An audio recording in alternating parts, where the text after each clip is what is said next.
சுச்சக்கர வரதாச்சாரியம் சுத்த சத்வ குருத்தமம் ஸ்ரீநிதி ராகவம் வந்தே ஹி அபார கருணாகரம் கவிதாஜித கல்லோலி கன்யகா காந்தவக்ஷசே கருணாதி குணாத்தியாய கமலாநிதயே நமஹா. ஸ்ரீ சங்கரா டிவி நேயர்களுக்கு வணக்கம். புன்னகை ராமாயணம் அரண்ய ஸ்பந்தம் 5வது ஸ்லோகத்தை இன்றைய தினம் நாம் காண உள்ளோம். இப்ப காட்சி என்னன்னு பார்த்துருவோம். சரபங்கருக்காக ஒரு புன்னகை 3வது ஸ்லோகத்துல ஆச்சு. சுதீக்ஷ்ணருக்காக ஒரு புன்னகை 4வது ஸ்லோகத்துல ஆச்சு. இனி சுதீக்ஷ்ண ஆசிரமத்திலிருந்து சீதாராமர்கள் புறப்படுகிறார்கள். அப்போது தண்டகாரண்யத்தில் வாழும் பல முனிவர்கள் ராமனை வந்து அடிபணிந்து, ராமா, இங்கே அரக்கர்களால நாங்க ரொம்ப கஷ்டப்படுறோம். அரக்கர்கள் முனிவர்களை எல்லாம் அழிக்கிறார்கள், யாக சாலைகளை எல்லாம் அழிக்கிறார்கள். ஒரு யாகம் பண்ணினா அதிலே ரத்தத்தையும் மாமிசத்தையும் கொண்டு வந்து கொட்டுகிறார்கள். அரக்கர்களால நாங்க ரொம்ப கஷ்டப்படுறோம். நல்லோர்களை அழித்தொழிக்கும் அரக்கர்களை நீ அழிக்க வேண்டும் என்று பிரார்த்தித்தார்களாம். அப்போ ராமன் அந்த ரிஷிகளுக்கு வாக்களித்தான், நீங்கள் கவலையே படாதீர்கள். இந்த வனவாசத்துக்கு வந்த நான் வனவாசத்தை பூர்த்தி செய்வதற்குள் தண்டகாரண்யத்தில் வாழும் உங்களை துன்புறுத்தும் அரக்கர்களை எல்லாம் அழித்தொழிப்பேன். இது ராமன் ரிஷிகளுக்கு வாக்களிக்கிறான். நீங்க கவலையே படாதீர்கள். கையில வில்லம்போடுதானே நான் வந்திருக்கிறேன். நாம இருக்கும் க்ஷேத்திரமே புள்ளம்பூதங்குடி வில் ராமனுடைய ஆஸ்தானம். அதனால சொல்றான், வலிமையான வில் என்னுடைய கையில் இருக்கிறதல்லவா, அந்த வில்லை கொண்டு நிச்சயமாக உங்களை துன்புறுத்தும் அரக்கர்களை எல்லாம் அழிப்பேன். நீங்க தைரியமா போயிட்டு வாங்கன்னு சொல்லி ரிஷிகளுக்கு அபயம் அளித்து ராமன் அனுப்பிவிட்டான். இப்போ சீத்தை ராமனிடம் பேசுகிறாள். அப்ப ராமன் புன்னகை செய்கிறான். அதுதான் இப்போது காட்சி. அதனால ரிஷிகளிடம் ராமன் வாக்களித்திருக்கிறான், உங்களை துன்புறுத்தும் அரக்கர்களை எல்லாம் என் வில்லம்புகளால் அழிப்பேன்னு சொல்லியிருக்கான். அந்த ரிஷிகள் சென்று விட்டார்கள். சீத்தை ராமன்கிட்ட பேசுறா. என்ன பேசினாள்? வாங்கோ, நீங்கள்லாம் தயாரா இருக்கள். ஸ்லோகத்தை சேவிச்சுடுவோமா? த்ரயோதோஷா குர்யுஹு புருஷமிக கல்யாண ரஹிதம் த்வயி ஸ்வாமின் தோஷௌ நகி பரமதைகோ விஜயதே நகேயஸ்தாபம் த்யஜ ரமண நாதேதி தகிதா கிரம் ஸ்ருத்வா மந்தஸ்மித முதிதம் ஏதத் கிமு விபோ என்பது ஸ்லோகம். இதன் பொருள் என்னன்னா, இப்போ சீத்தை ராமனை பார்த்து சொல்றாளாம், சுவாமி, த்ரயோதோஷா குர்யுஹு புருஷமிக கல்யாண ரகிதம். ஒரு ஆணுக்கு 3 தோஷங்கள் இருந்தால் அது அவனுடைய எல்லா செல்வத்தையுமே அழித்து விடும். 3 தோஷம் இருந்தா அது அந்த மனிதனுக்கே நாசமாயிடும். அது என்ன 3 தோஷம்னா, முதல் தோஷம் என்னன்னா பொய் சொல்வது. ஏன்னா பொய் பேசுவதுங்கிறது பெரிய பெரிய பெரிய குற்றம். நாம என்ன நினைச்சுட்டு இருக்கோம்னா, பொய் தானே, அசால்ட்டா சொல்லிட்டு போவோம். நாம ஏதோ கடலை மிட்டாய் சாப்பிடுற மாதிரி பொய் சொல்லி கொண்டு போகிறோம். ஆனா பொய் சொல்வது என்பது பெரிய பாபம். அது ஒரு மனிதனுக்கு இருக்கும் மங்களங்களை எல்லாம் அழித்து விடும். அது முதல் தோஷம். 2வது தோஷம் என்ன அப்படின்னா, பிறர் மனைவிக்கு ஆசைப்படுவது. அதுவும் பெரிய தோஷம். இன்னொருத்தர் மனைவிக்கு ஆசைப்படுவது, அதுவும் ஒருவனுக்கு இருக்கும் எல்லா மங்களங்களையும் மற்ற நற்பண்புகளையும் சேர்த்து அழிச்சிடும். 3வது கெட்ட குணம் என்னன்னா, காரணம் இல்லாமல் ஒருவர் மீது விரோதம் பாராட்டுவது.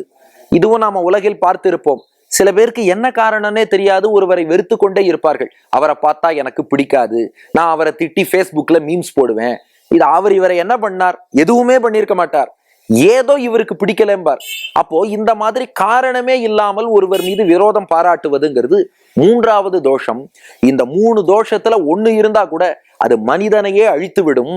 இப்ப சீத்தை ராமன்கிட்ட சொல்றா, த்வயி ஸ்வாமின் தோஷௌ நகி. சுவாமி, உங்கள்கிட்ட முதல் 2 தோஷம் கிடையாதுன்னா.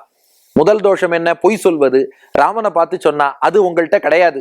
ஏன்னா ராமன் என்னைக்குமே சத்தியம்தான் பேசுவான். ஒரு வில், ஒரு சொல், ஒரு இல். என்னைக்குமே ஒரு வார்த்தை தானே ஒழிய மாத்தி ராமன் பேசினான்னு வரலாறு கிடையாது.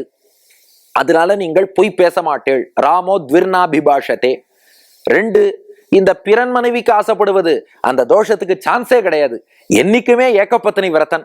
சீத்தையை தவிர இன்னொரு பெண்ணை மனதாலும் நினைக்க மாட்டான். கம்பராமாயணத்துல அந்த சீத்தையே சொல்றா, இந்த இப்பிறவிக்கு 2 மாதரை சிந்தையாலும் தொடேன், என் மனசால கூட இன்னொரு பெண்ணை தொடமாட்டேன்னு சொல்லியிருக்கான்.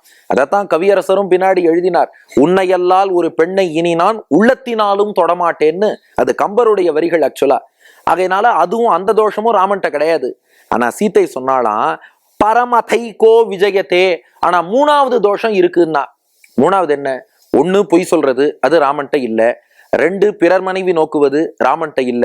3வது தோஷம் என்னன்னா, அதுவா காரணமே இல்லாமல் விரோதம் பாராட்டுவது, அந்த தோஷம் இருக்குன்னா.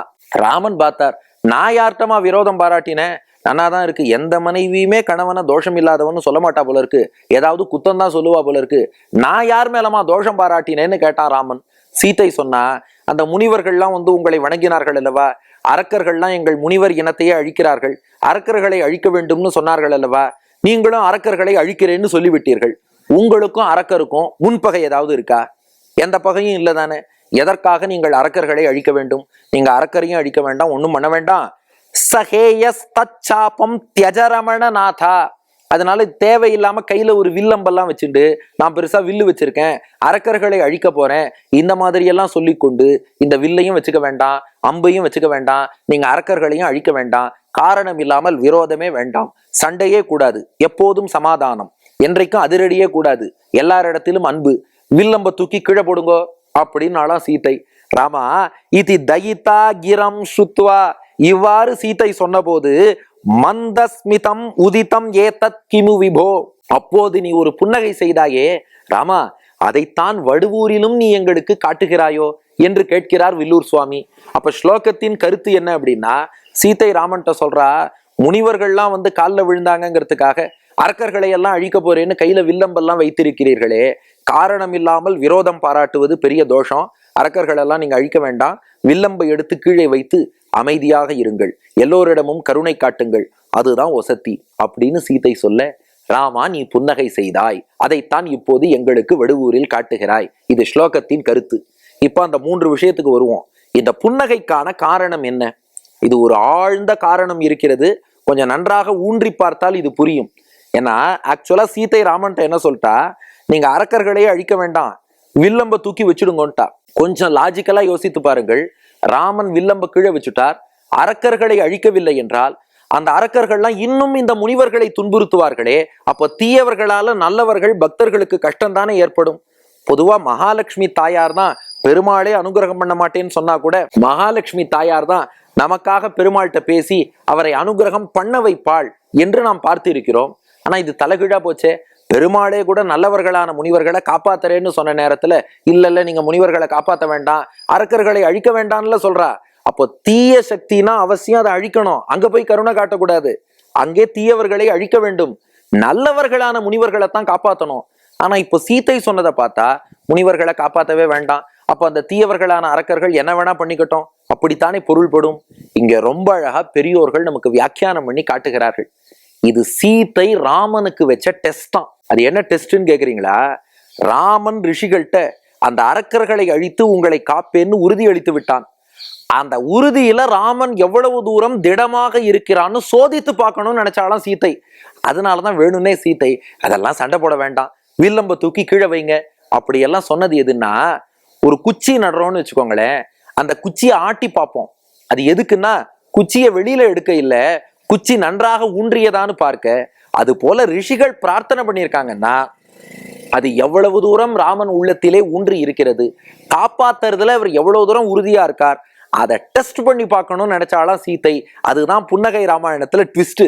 அதனாலதான் சீதை என்ன பண்றா, சொல்ற மாதிரி இல்ல காப்பாற்ற வேண்டாமே, இல்ல நீங்க அழிக்க வேண்டாமே, வில்ல தூக்கி கீழே போட்டுடலாமே சொன்னதெல்லாம் எதுக்குன்னா, இல்லை நான் வில்லை கையில் தான் சுமப்பேன், அம்புகளை வைத்திருப்பேன், அந்த தீய சக்திகளை அழிப்பேன், ரிஷிகளை காப்பேன்னு தன் வாயால் ராமன் சொல்ல வேண்டும். அந்த அபய பிரதானம் பண்ணணும், அது அவர் வாயால வரணுங்கிறதுக்காகத்தான் சீதை இப்படி போட்டு வாங்குறா. சொல்றோம் இல்லையா சிலது போட்டு வாங்குறதுன்னு, அதுக்காக சீதை இப்படி சொன்னாலாம். பெரியாழ்வார் பாசுரமே பார்க்கிறோம்.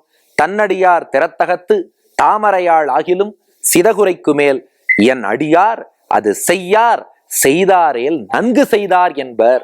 பிராட்டியே ஒரு பக்தனை பத்தி குத்தம் சொல்லுவாளாம் சில சமயம். ஏன்னா இவாளை காப்பாத்த பெருமாள் எவ்வளவு உறுதியோடு இருக்காருன்னு டெஸ்ட் பண்றதுக்காக. ஆனா அப்ப பெருமாள் என்ன சொல்லுவாராம், என் அடியார் அது செய்யார். இல்லமா, என் பக்தன் அப்படி செய்ய மாட்டான், அவன் செய்தான்னா அது நல்லதுதான் பாரான். அந்த உறுதி வருகிறதா என்று சோதித்து பார்க்கத்தான் பிராட்டி இப்படி கேள்வி கேட்டாள். அதை புரிந்து கொண்டு, ஓ எனக்கு டெஸ்ட் வச்சிருக்கியா, நீ வைத்த சோதனைன்னு நான் புரிந்து கொண்டேன் என்று அதை புரிந்து கொண்டதை தெரிவிக்கத்தான் இங்கே ராமன் புன்னகை செய்தான். இது புன்னகைக்கான காரணம். 2, இந்த புன்னகை நமக்கு உணர்த்தக்கூடிய செய்தி என்னன்னா, யார் நம்மிடம் என்ன பேசினாலும் அதன் உட்பொருளை அறிந்து கொண்டு நாம பதில் சொல்லணும். ஏன்னா மேலோட்டமா ராமன், ஓஹோ சீத்தை வில்லம்ப கீழே வைக்க சொல்லிட்டா போல இருக்கு, நானும் வில்லம்ப கீழே வைக்கிறேன்னு வச்சுட்டாருன்னா அது மேலோட்டமாக புரிந்து கொண்டார்னு அர்த்தம். சில இடங்களில் சொல்பவர் சொல்லக்கூடிய வார்த்தை ஒன்னா இருக்கும், ஆனா அதுக்கு பாவார்த்தம்னு சொல்லுவோம். அந்த உட்பொருளை அறிந்து ராமன் என்ன பண்ணான்னா புன்னகை செய்தான். எனக்கு புரிந்து விட்டது நீ என்ன சொல்கிறாய்னு. இல்ல சீதா, நான் உறுதியோடு தான் இருக்கிறேன், நீ என்ன சொன்னாலும் அந்த உறுதியில் இருந்து நான் மாற மாட்டேன் நானா. இது புரியறதுக்கு அடியனின் ஸ்ரீபாஷ்யாதி ஆச்சாரியன் டாக்டர் ஸ்ரீ உவே கருணாகராச்சார் சுவாமி ஒரு கதை சொல்லுவார். என்னன்னா, ஒரு பெண் தன்னுடைய கணவர்கிட்ட சொன்னாலாம், என் தம்பி ஊர்ல இருந்து வரான், வந்து வீட்டுல உங்க ட்ரெஸ் எல்லாம் பார்த்தா தனக்கு கூடுன்னு கேட்பான், எல்லா ட்ரெஸ்ஸையும் பீரோல பூட்டி வைங்கன்னாலாம். இவரும் என்ன பண்ணிட்டார், அப்பாவி மனுஷன் பீரோல பூட்டிட்டார். தம்பி வந்து பார்த்தான், ட்ரெஸ் ஒன்றும் கிடைக்கல, போயிட்டான். அதுக்கப்புறம் மனைவி கேட்டாலாம், ஏங்க மச்சனன் ஊர்ல இருந்து வந்திருக்கான், ஏதாவது ட்ரெஸ் நாலு கொடுக்க கூடாது, ஒண்ணுமே கொடுக்காம பூட்டி வச்சுட்டீங்களேனாலாம். இவர் சொன்னாராம், நீதானமா பூட்டி வைக்க சொன்னார். அவ சொன்னாலாம், நான் அப்படித்தான் சொல்லுவேன், நீங்க என்ன சொல்லணும், என் மைத்து நண்டி, நான் ட்ரெஸ் கொடுக்க மாட்டேனா, நாலு என்ன 10 கொடுக்கறேன்னு உங்க வாயால வரும்னு பார்த்தா நீங்களும் கல்லூரி மங்க மாதிரி பூட்டி வச்சா என்ன அர்த்தம் அப்படின்னு மனைவி கேட்டாலாம். அப்போ சில விஷயங்கள் சொல்பவர் எந்த பாவத்தில் சொல்கிறார்னு அறிந்து நாம பதில் அளிக்கணும்.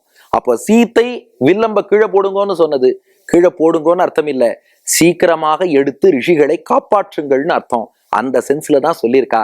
அதை புரிந்து கொண்டு ராமன் புன்னகை செய்தான். அதனால செய்தி, நாமும் எந்த ஒரு விஷயத்தை அறிந்தாலும் அதன் உட்பொருள் என்ன என்று அறிந்து செயல்பட வேண்டும்.